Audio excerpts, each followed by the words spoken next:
Okay, this is one that hurt me a little bit. Chuck D fired Flavor Flav from Public Enemy. And I guess it was co-signed by all the other members of the group and everything else like that. I had just interviewed Flavor Flav a few months previous, and me and him were still texting each other every so often. Me and Chuck D, I'd interviewed him like 10-something years ago, and me and him still keep in contact.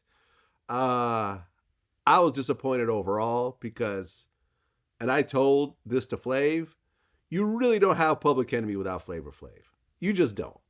You could say that this is a decision of the group and so forth. When you think of Public Enemy as a group, yes, Chuck D is the main rapper of that group, but they never would have blown up without Flavor Flav. We didn't discuss Chuck this last time? Didn't we discuss this already?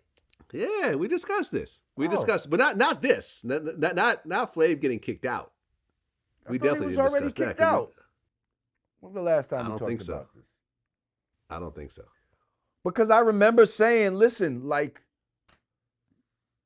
you know, as prolific as Chuck D was and as strong as Public Enemy was, you're right. I don't think they would have been as popular as they were without Flav, because Flav was that balance. Like, without Flav, Public Enemy is just too damn scary for white America. But by having Flav as the comic relief, it was that perfect balance between, you know, seriousness and fun. All with the backdrop of great hip hop. You know what I mean? Like, so. Right, because I remember when I interviewed Chuck and Flav, and I'm trying to remember whether I mentioned it to both of them, but the story goes, and they both co-signed the story, was that when they were first signing to Def Jam, Rick Rubin didn't want Flavor Flav in the group. And Chuck had to talk him into, like, Chuck had to put his foot down and say, no, like, this guy needs to be in the group. Because you got to understand, there was no hype man at the time. Like, Flav created the hype man. And if anybody that came after that was a hype man and got paid, y'all need to fucking give some tithes or something to this man, because he created a lane for y'all motherfuckers. You know what I mean? So yeah. But that being said, what's a little disappointing to me is what it seemed to be over. You know, that it was this whole Bernie Sanders, you know, Flav didn't want to perform at this Bernie Sanders rally, and for free. Ended up sending a cease and desist and all of this type of stuff. And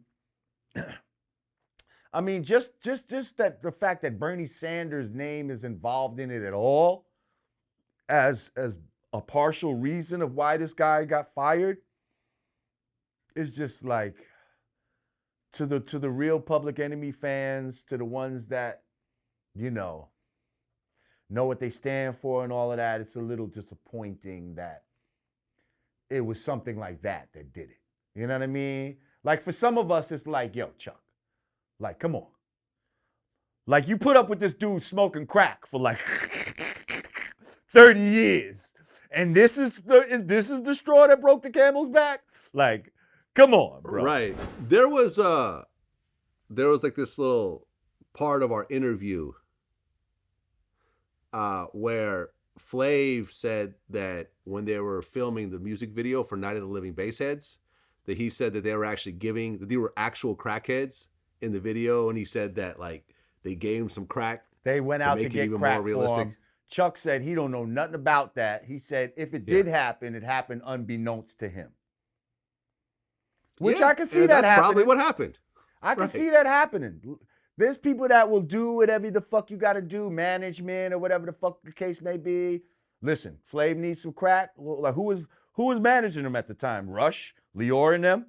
Like, I definitely could see Lior being like, listen, if Flav needs, get this motherfucker whatever he needs in order to get him there. You know what I mean? And please, shit like that was commonplace, especially in the 70s. Like record labels supplying that song came out in the 80s. It wasn't the 70s. I'm just saying when it really was prevalent was in the 70s. So now you're coming out of the 70s into the 80s. You think these practices are not still going on? Like, of course they are. Yeah, I don't know, man. Like, you're never gonna be able to take away the memory or you know what the accomplishments that they did together. You know what I mean? All right, Flav is kicked out of the group right now. In all intents and purposes, we know that Public Enemy's greatest days are behind them. So it's not like they was getting ready to drop a new album and now Flav is kicked out of the group and that's gonna fuck it all up. You know what I mean? Symbolically, it's not cool. It hits us, it hurts us as hip hop purists that, you know, one of the groups that we really love, and for me, Public Enemy is probably my favorite group of all time. With my favorite album of all time, hip hop album, which is Takes a Nation of Millions to Hold Us Back. To me, that's the greatest hip hop album ever produced, ever. Hold on, let me ask you a question. Would you say that's the greatest album ever made in your eyes? Who? Would you put Nation of Millions over Off the Wall? Yes.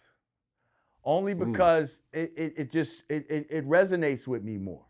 You see what I'm saying? Am I going to say that? But see, they're two different things. You see, like you have the sampling genius of the Bomb Squad, and then you have the actual musical, you know, orchestration genius of a Quincy Jones. You see what I'm saying? It's hard to really compare the two like that. You see what I'm saying? Apples and oranges type of deal. Like you can't necessarily. So that's why I said my favorite hip hop album. You know what I mean? Yeah. Well, I hope they work it out. Because remember, at one point when Prodigy was alive, Mobb Deep broke up at one point when he got out of prison and some stuff happened between him and Havoc. They had some words and so forth. They broke up. But before Prodigy died, they reformed back together and were touring. And he died while they were like on tour. Let's not forget Professor Griff was kicked out of the group back in the days. Ended up coming back. Is he currently back with Public Enemy? If he's not with them right now, he was back with them after that at some point. You know what I mean? So I don't know if he's with them right this second. But he was back with them. I'll also have to remind you that Grand Poobah left Brand Nubian. There you go. And came back.